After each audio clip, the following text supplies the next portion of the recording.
हम लोगों ने मैग्नेटिक फील्ड के बारे में अभी तक समझा था। अब हम लोग magnetic field in circular loop के बारे में समझेंगे। जो कल हम लोगों ने स्ट्रेट कंडक्टर में किस तरह से मैग्नेटिक फील्ड लाइंस अपने आप को रिप्रेजेंट करती हैं उसके बारे में समझा था।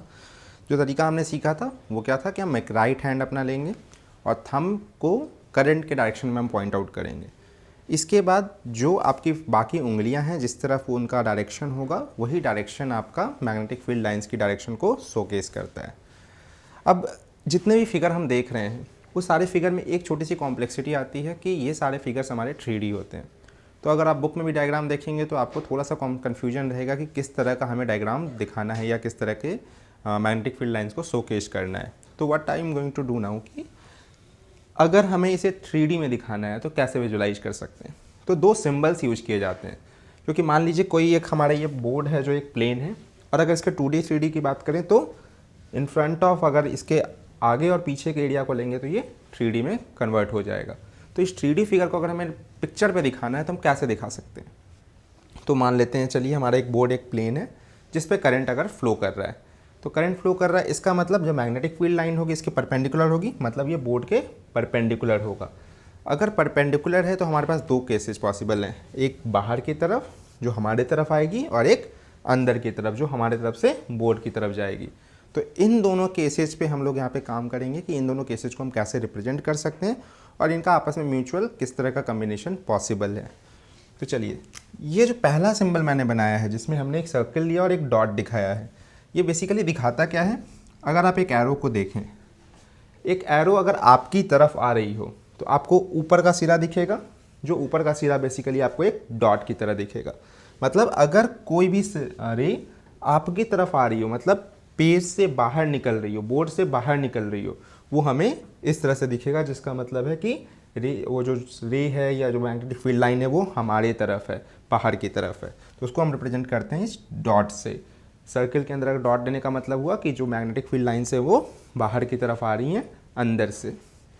अगर हम इसी चीज़ को बाहर से देखें, कि अगर हम इसको पीछे साइड से देखेंगे तो हमें क्या लगेगा, एक एरो है जो अंदर की तरफ जा रहा है और वो पीछे से क्रॉस टाइप का सिंबल दिखेगा। तो इसलिए मैंने क्या लिखा है, क्रॉस सिंबल अगर हम रिप्रेजेंट करते हैं मतलब गोइंग इनटू द पेज, मतलब बोर्ड में वो पार्टिकुलर एरो अंदर जा रही है। तो एरो जब अंदर जाएगी तो हमें एक क्रॉस टाइप का सिंबल दिखेगा। तो इन दोनों सिंबल को हमें समझ लिया। पहला सिंबल का मतलब है कि रे जो है हमारी बाहर की तरफ आ रही है, और दूसरे का मतलब है कि रे हमारे जो है बोर्ड के अंदर की तरफ या पेज के अंदर जा रही है। तो इससे आप किसी भी 3D फिगर को इवैल्यूएट कर सकते हैं या आसानी से समझ सकते हैं। अब इसी का यूज करते हुए हम लोग अपना सर्कुलर लूप का मैग्नेटिक फील्ड लाइंस को एनालाइज करने की कोशिश करेंगे। सो सबसे पहले सर्कुलर लूप को अगर हमें एनालाइज करना है तो सर्कुलर लूप को हम कंसीडर करेंगे कि वो छोटे छोटे स्ट्रेट लूप्स, स्ट्रेट कंडक्टर से मिलकर बना है।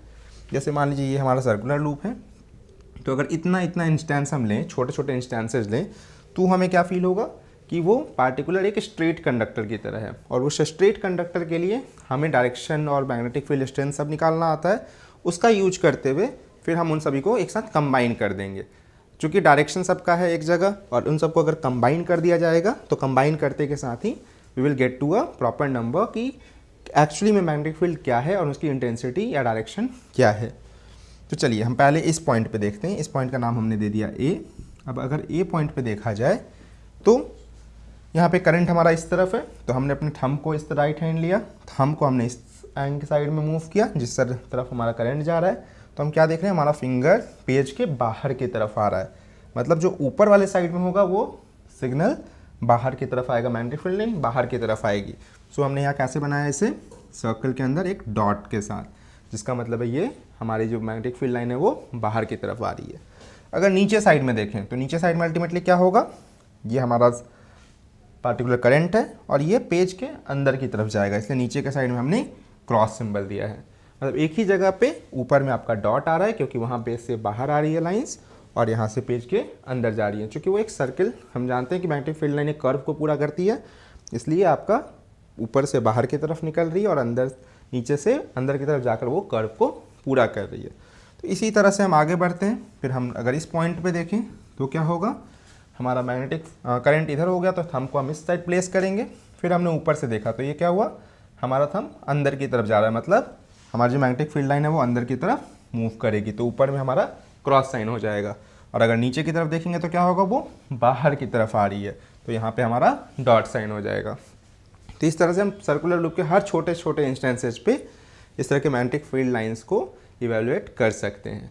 और इस इवेल्यूएशन के बाद अगर हम सोचें तो चूंकि ये दोनों सिग्नल्स अगर इसके बीच में देखें तो सभी सिग्नल बाहर की तरफ आ रही है, हमारे तरफ आ रही है, तो ये सारी चूंकि सेम डायरेक्शन में है तो वेक्टर रूल के हिसाब से इन सभी को हम आपस में ऐड कर सकते हैं। तो धीरे धीरे जब ये ऐड होते जाएंगे, ऐड होने से क्या होगा, इसकी क्वांटिटी वैल्यू बढ़ती जाएगी। और बाहर के साइड में क्या है, चूंकि ये इसी वायर के कारण होगा, जो भी बाहर का एक ही वायर के कारण होगा, तो ये वैल्यू कंसिस्टेंटली डिक्रीज करेगी। और चूंकि अंदर में आपका क्या है कि इन दोनों वायर का इन्फ्लुएंस इसमें रहेगा, इन दोनों मैग्नेटिक फील्ड का इन्फ्लुएंस रहेगा, तो यहाँ पे जो मैग्नेटिक फील्ड स्ट्रेंथ है वो ऐड ऑन होके बहुत ज़्यादा स्ट्रेंथ आपको देखने को मिलेगा। तो अल्टीमेटली क्या होगा, ये जो सेंटर एरिया है यहाँ हमारा मैग्नेटिक फील्ड बहुत ही हाई हो जाएगा और वो पेज से बाहर की तरफ आता हुआ हमें दिखाई देगा। सो अभी तक हमने देखा कि डायरेक्शंस क्या होंगे मैग्नेटिक फील्ड लाइंस की। अब इनको अगर हम कंबाइन करते हैं, इन छोटे छोटे जो स्ट्रेट कंडक्टर्स हमने कंसीडर किए सर्कुलर लूप में, अगर इनको हम सबको ऐड ऑन करते हैं तो हमें समझना है कि इसका इफेक्ट क्या होगा। तो अगर यहाँ पे देखें तो हमने जो डायग्राम आपको बताया था कि ये बाहर की तरफ निकल रही होगी और इधर से अंदर की तरफ जा रही होगी, और इसी तरह से यहाँ पर ये बाहर की तरफ इधर से निकल रही है और यहाँ से अंदर की तरफ जा रही है। तो इस तरह का हमारा अलग अलग मैग्नेटिक फील्ड लाइंस हर स्ट्रेट लाइन कंडक्टर के कारण फॉर्म हो रहा है। अब चूंकि इसके भीतर का कोई भी अगर हम पॉइंट लें तो उसमें क्या होगा, सभी जो मैग्नेटिक फील्ड लाइंस हैं वो बाहर की तरफ आ रही हैं, मतलब इन सभी को आपस में ऐड किया जा सकता है। तो अंदर में जो भी आपकी वैल्यूज हैं वो अलग अलग पॉइंट के, अलग अलग स्ट्रेट कंडक्टर्स के मैग्नेटिक फील्ड के एडिशन के इक्विवेलेंट होगा। तो अगर इसको हम कंबाइन करें तो आपको क्या देखने को मिलेगा कि जो सेंटर में है आपका मैग्नेटिक फील्ड लाइन बहुत ही ज़्यादा है, या मैग्नेटिक फील्ड स्ट्रेंथ जो है बहुत ही ज़्यादा है, क्योंकि यहाँ पे इन सारे स्ट्रेट कंडक्टर्स का एडिशन हो रहा है या क्यूमुलेटिव इफेक्ट देखने को हमें मिल रहा है। तो अतः अगर इस तरह का आपका जो सर्कुलर लूप है तो इसमें सेंटर में आपका बहुत ज़्यादा मैग्नेटिक फील्ड देखने को मिलता है और बाकी जगहों पर वो धीरे धीरे कम होता जाता है। यहाँ जितना मैग्नेटिक फील्ड होगा उसके कंपेरिजन में इसके अंदर का मैग्नेटिक फील्ड हमेशा ज़्यादा होगा, क्योंकि यहाँ आपको एक ही का इफेक्ट देखने को मिल रहा है और यहाँ पे आपके मल्टीपल स्ट्रेट कंडक्टर्स के एडिशन या कम्बिनेशन इफेक्ट्स आपको देखने को मिल रहे हैं।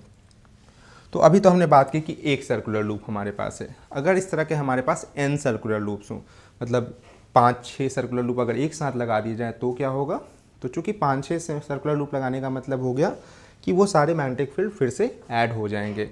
मतलब अगर हमने n सर्कुलर लूप्स लगाया तो हमारा जो मैग्नेटिक फील्ड स्ट्रेंथ है वो n से बड़ा हो जाएगा। मतलब अगर n सर्कुलर लूप्स हम लें तो हमारा magnetic field strength n times increase हो जाएगा, आपका magnetic field strength n times से इंक्रीज हो जाएगा। ऐसा होने का रीज़न सिंपल सा है, क्योंकि ये सारे कंबाइन होकर एक दूसरे में ऐड हो जाते हैं और ऐड होने के कारण ओवरऑल जो हमारा मैग्नेटिक फील्ड स्ट्रेंथ है वो इन्हांस कर जाता है n टाइम्स से। तो इसी कॉन्सेप्ट पे आप समझ सकते हैं कि सर्कुलर लूप्स को अगर आप बहुत ज़्यादा क्वाइलिंग कर देंगे कहीं पर कि सर्कुलर लूप्स लगातार लगा दिए जाए तो उसमें मैग्नेटिक फील्ड स्ट्रेंथ बढ़ जाएगा, मतलब मैग्नेटिक फोर्स आप ज़्यादा क्रिएट कर सकते हैं। तो इसीलिए आप देखते होंगे कि पंखे वगैरह में कॉइल लगाया जाता है और उसमें बहुत ही कम स्पेसिंग पे चीज़ों को रैप किया जाता है या सर्कुलरली वहाँ रैप करते हैं, क्योंकि आपको वहाँ पे मैग्नेटिक फील्ड स्ट्रेंथ को इन्हांस करना होता है।